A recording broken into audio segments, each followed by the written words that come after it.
Hello दोस्तों, तो कैसे हो आप। स्केचअप के पार्ट 16 में आपका स्वागत है। तो इस पार्ट में हम वीरे के मटेरियल्स के बारे में जानेंगे। तो चलिए स्टार्ट करते हैं। सबसे पहले हम जानेंगे एम्बिएंट ओक्लूजन। उसको हमें कैसे सेट करना है स्केचअप में, वो हम देखेंगे। पहले तो हम रेंडर करके देख लेते हैं कि अभी कैसा दिख रहा है। तो ये देखिए, एक सिंपल सा पिक्चर दिख रहा है और ये इतना रियलिस्टिक भी नहीं लग रहा है अभी। तो यहाँ पे हम नीचे एज पर क्लिक करेंगे। ये हिस्ट्री विंडो है, यहाँ से इसको हमें इनेबल करना है। तो इनेबल हो गया। अब हम जाएंगे इसके सेटिंग्स में, हिस्ट्री सेटिंग्स में, और इसकी डायरेक्टरी हमें जिस लोकेशन पे रखनी है उस लोकेशन पे रख सकते हैं। तो डॉक्यूमेंट्स में मैं रख रहा हूँ। तो यहाँ पे हमारी जो हिस्ट्री है वो सेव होगी। अभी ऑटो सेव कर देना है, चेक कर देना है उसको, जिससे हमारी हिस्ट्री है वो ऑटोमेटिक सेव होती रहे। अभी तो सेव नहीं है, इसलिए अब मैं मैन्युअली सेव कर लेता हूँ। ठीक है, तो चलिए अब मिनिमाइज कर देता हूँ मैं इसको। अब वीरे में जाऊंगा और जाऊंगा उसके सेटिंग्स के अंदर। तो राइट वाला जो एरो है वो मैं प्रेस करूंगा और यहाँ पे हमें दिख रहा है ग्लोबल इल्यूमिनेशन। तो उसके कॉर्नर में साइड में एक एडवांस बटन दिख रहा है, तो उसको मैं सिलेक्ट कर दूंगा। तो उससे हमें ये जो एओ वाला जो ऑप्शन है, एम्बिएंट ओक्लूजन, वो हमें दिखाई देगा और उसको हमें इनेबल कर देना है। तो उसके सेटिंग्स भी हम चेंज कर सकते हैं, जैसे रेडियस हम अपने हिसाब से रख सकते हैं। तो अभी इसको मिनिमाइज कर देता हूँ। चलिए रेंडर करता हूँ। तो रेंडर होने पे हमें ऐसा दिखाई देगा। तो यहाँ पे कॉर्नर पे हमें शेडो दिखाई देने लगेगी। एओ पे हमें एक लॉस ये जाता है कि जो टाइम है वो थोड़ा ज्यादा लगता है, थोड़ा सा ही। ये देखिए, ये एओ का इफेक्ट और एओ बिना वाला इफेक्ट। एओ में हमें शेडो मिलती है। तो इस तरह से हम कंपैरिजन भी कर सकते हैं। ठीक है, अब देखते हैं डिनोइजर। तो डिनोइजर यहाँ पे हमें दिखाई दे रहा है, इसको हम इनेबल कर देंगे। ठीक है, और यहाँ पे दो ऑप्शन मिलते हैं, एनवीडिया और वीरे। तो वीरे का ही सिलेक्ट कीजिए क्योंकि ये बेस्ट होता है। यहाँ पे भी हमें डिनोइजर का सेटिंग दिखाई दे रहा है। अब आप अपने हिसाब से सेटिंग रख सकते हैं। तो चलिए अब मैं रेंडर करके देखता हूँ। जैसे ही रेंडर हो जाएगा तो ये देखिए, ये जो पिक्चर कितनी क्लीन और नीट आ रही है पहले के मुकाबले। यहाँ पे नॉइस जो होता है वो रिमूव हो जाता है। और जो डिनोइजर में है वो टाइम भी ज्यादा ले लेता है रेंडर होने में। तो हम देख सकते हैं डिनोइजर, यहाँ से इसको अनसिलेक्ट होना चाहिए तो ये डिनोइजर का इफेक्ट दिखेगा। ठीक है, चलिए तो अब हम मटेरियल्स को अप्लाई करने का देख लेते हैं। तो हम स्पीयर मतलब गोले बना लेते हैं। तो इस तरह से हम गोले बनाएंगे। इसको अल्टर प्रेस करके इसे गोला बनाना है और इसको मैं अभी रिमूव कर देता हूँ। अब मैं मूव टूल लूंगा, कंट्रोल प्रेस करूंगा और थोड़ा खींच दूंगा, तो हमें एक डुप्लीकेट मिल गया। अब सिंपल कीबोर्ड में प्रेस करूंगा 5 और X और उसके बाद एंटर दबा दूंगा, तो हमें इसका क्लोन मिल गया। 5 डुप्लीकेट बन गए इसके, वो भी क्रम में। तो चलिए अब इस पे हम मटेरियल कैसे डालते हैं वो देखते हैं। सबसे पहले मुझे जिस पे भी मटेरियल डालना है वो सिलेक्ट कर दूंगा और जो मटेरियल है उस पर राइट क्लिक करूंगा और अप्लाई टू सिलेक्शन कर दूंगा। तो ये देखिए, ये 3 गोले पे हेयर का मटेरियल आ गया। मैं पेंट बकेट टूल लेके ये ब्लू कलर और ग्रे कलर इस तरह से मैं डाल दूंगा। अब मैं चाहता हूं कि ये जो पेंट वाला कलर है मतलब ब्लू कलर, वो जो हेयर का कलर है उसमें चला जाए। तो यूज एज अ रिप्लेसमेंट और हेयर के अंदर जाके मैं करूंगा replace in scene, replace in scene. ठीक है, तो उससे जितने भी हेयर के जो मटेरियल था उस पर ब्लू कलर आ गया। तो ये एक मुझे बताना था आपको। अब चलो मैं एक वॉल बना लेता हूँ। एक वॉल क्रिएट कर लिया, ठीक है मैंने।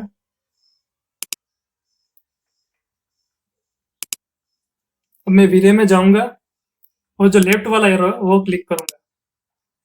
तो यहाँ पे हमें बनाए हुए वीरे के मटेरियल्स दिख रहे हैं। तो मैं एक ब्रिक्स का चूज कर लेता हूँ और मुझे यहाँ पे डालना है तो सिलेक्ट करके अप्लाई टू सिलेक्शन कर दूंगा।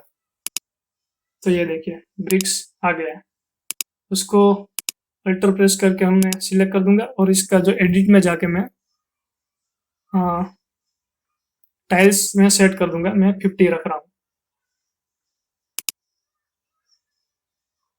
तो चलिए अब मैं सेटिंग में जाऊंगा। अब यहाँ पे हमें रेंडर इंजिन्स दिख रहे हैं, सीपीयू, CUDA और RTX।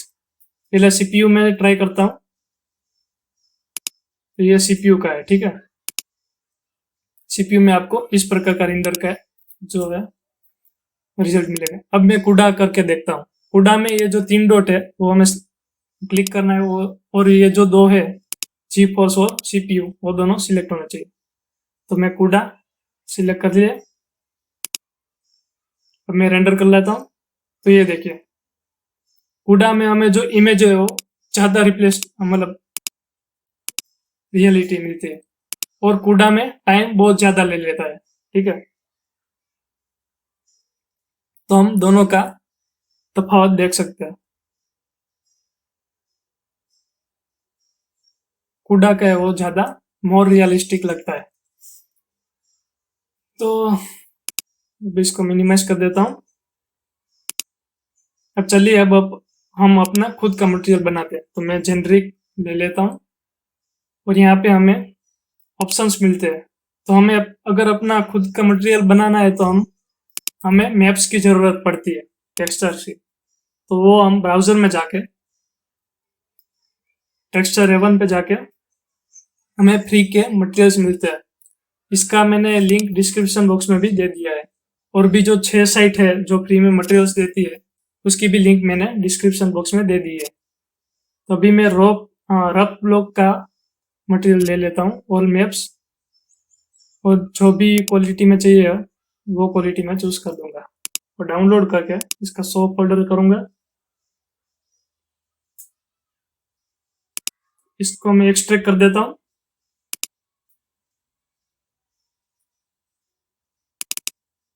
तो ये देखिए हमें कई तरह के मैप्स मिल गए। तो हम बारी बारी से सभी मैप को पहले जान लेते हैं।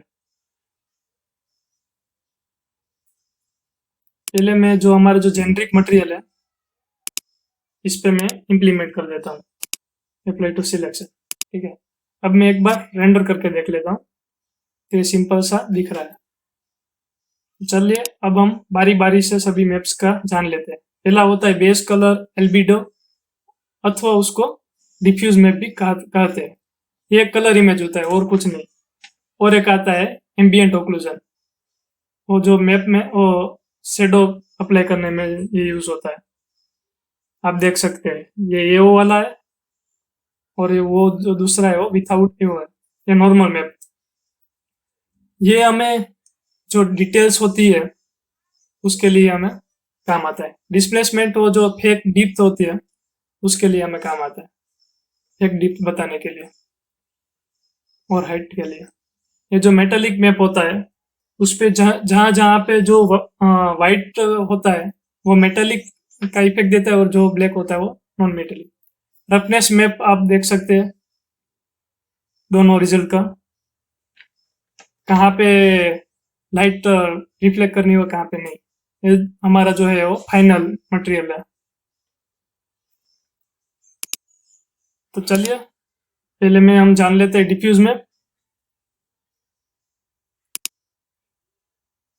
तो बीट मैप में जाऊंगा और जो जहाँ पे हमने जो सेव किया था, डाउनलोड किया था, ये रहा। यहाँ पे हमें डिफ्यूज मैप दिख रहा है तो वो मैं सिलेक्ट कर दूंगा। तो ये रहा हमारा डिफ्यूज मैप। यहाँ पे टाइल्स बहुत ज़्यादा है तो मैप लेके इसको मैं अल्टर लेके सिलेक्ट करूंगा और इसको मैं 60 कर दूंगा, ठीक है। तो इसकी टाइलिंग हो गई। चलिए तो अब मैं रेंडर करके देखता हूँ कि ये कैसा दिख रहा है। ये रहा रेंडर। आपको कुछ इस प्रकार दिखाई पड़ेगा। फिर से मैं सेटिंग में जाऊंगा। अब मैं लेता हूँ रफनेस मैप। तो रफनेस मैप में भी बीट मैप में जाऊंगा और ये रहा रफनेस। तो इसका मैंने मैप ले लिया। ठीक है। अब मैं जो कलर स्पेस है उसको मैं क्लिक करके लीनियर कर दूंगा, क्योंकि लीनियर की क्वालिटी ज़्यादा अच्छी आती है। और इसको मैं इन्वर्ट टेक्स्ट कर दूंगा, क्योंकि हमें लाइट का रिफ्लेक्ट चाहिए इसलिए। तो इसको मैं दे देता हूँ और इसको बी। दोनों को कंपैरिजन करते हैं। ये ज़्यादा अभी नहीं दिख रहा है जो तफावत, क्योंकि अभी लाइट्स मैंने नहीं थी। तो चलिए अब देखते हैं नॉर्मल मैप। अगर बम्प मैप ना हो तो हमें यहाँ से बम्प मैप ले सकते हैं। तो ये देखिए, ये रहा बम्प मैप। इसको इनेबल ही होना चाहिए। और यहाँ पे जो बम्प मैप है उसको मैं कर दूंगा नॉर्मल मैप, क्योंकि हमारे पास अभी नॉर्मल मैप है इसलिए। तो चलिए अब मैं बीट मैप लेता हूँ। तो ये जो ब्लू कलर का होता है वो नॉर्मल मैप होता है। ये रहा। इसको सिलेक्ट कर दूंगा और इसको भी मुझे लीनियर करना है। ये रहा कलर स्पेस और यहाँ पे लीनियर। ठीक है। यहाँ से मैं बैक जाऊंगा। तो चलिए अब मैं रेंडर करके देखता हूँ कैसा लग रहा है। ये देखिए, ये रेंडर हो चुका है। इसको ए और इसको बी नाम दे देता हूँ। ठीक है। ये देखिए, ये जो लेफ्ट साइड है ये जो नॉर्मल मैप है। नॉर्मल मैप में डिटेलिंग्स ज़्यादा हो जाती है। अब मैं डिफ्यूज मैप को डिसेबल करके दिखाता हूँ कि नॉर्मल मैप क्या इफेक्ट देता है। देखिए, ये इफेक्ट देता है। ठीक है। अब इसको मैं इनेबल कर देता हूँ। अब हम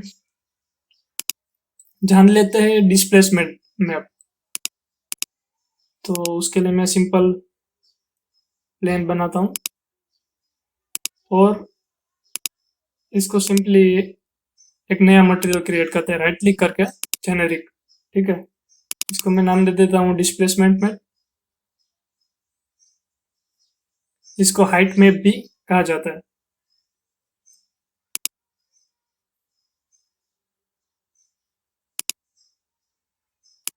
तो इस मटेरियल में मैं सिर्फ डिस्प्लेसमेंट मैप ही यूज करूंगा, आपको इफेक्ट बताने के लिए। तो इसको ऑन कर देना है। इसकी अमाउंट भी हम बढ़ा घटा सकते हैं। तो चलिए अब बीट मैप ले लेता हूँ। तो ये रहा डिस्प्लेसमेंट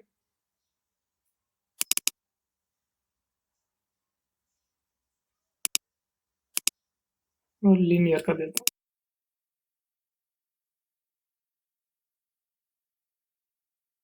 तो जो बिगिनर्स होते हैं वो यही भूल कर देते हैं।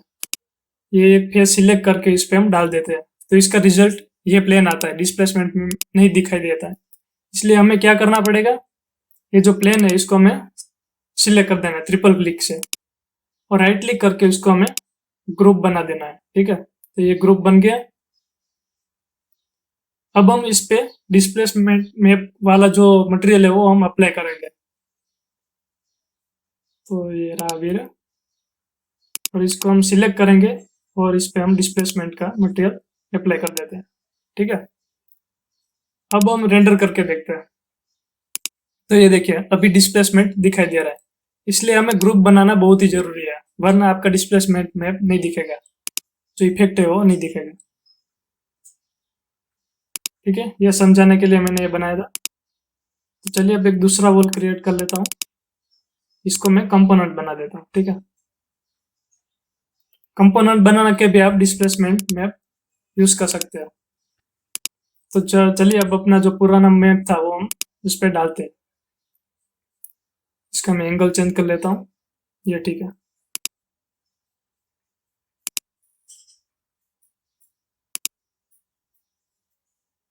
इसको थोड़ा और नजदीक से।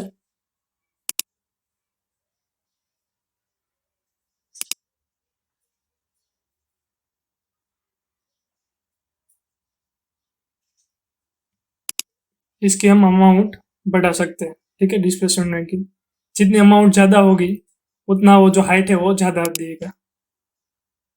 तो ये देखिए हमने डिस्प्लेसमेंट समझने के लिए डिफ्यूज ऑफ कर दिया था, इसकी अमाउंट में और ज़्यादा बढ़ा देता हूँ, मैं 8 कर देता हूँ।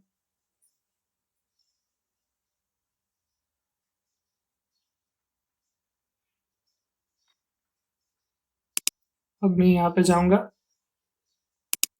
और जो ये रेक्टेंगल जो होता है वो मैं सिलेक्ट करूँगा और एक छोटा सा रेक्टेंगल बना दूंगा। इससे हमें फैसिलिटी मिलती है कि जितना रेक्टेंगल होता है उतने पे ही रेंडर होता है और रेंडर भी इतने में फास्ट हो जाते हैं, ठीक है। अगर हम चाहें तो डिस्प्लेसमेंट के अंदर बीट मैप में भी हम चेंज कर सकते हैं। जैसे हम रिपीट यू और वी होता है, यू स्लैश वी, उसको हम चेंज कर सकते हैं। ये देखिए इसका इसका इफेक्ट आ रहा है।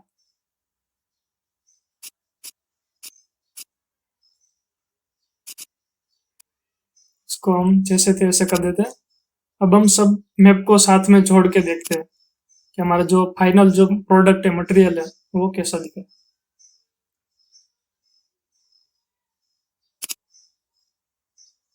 तो ये रहा हमारा फाइनल प्रोडक्ट, ठीक है, एकदम रियलिस्टिक लग रहा है।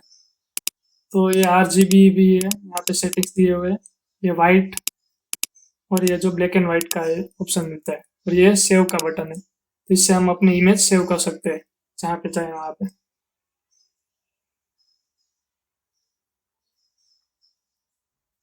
इसको जिस फॉर्मेट में चाहे उस फॉर्मेट में भी सेव कर सकते हैं, और ये हमारा फाइनल इमेज। अगर हम चाहे तो इसका जो रिजोल्यूशन होता है वो भी हम यहाँ से रेंडर आउटपुट से हम डिसाइड कर सकते हैं। तो फिलहाल तो इतना ही था। तो अगले वीडियो में हम वीरे के बारे में और भी ज़्यादा ज़रूरी बातें जानेंगे।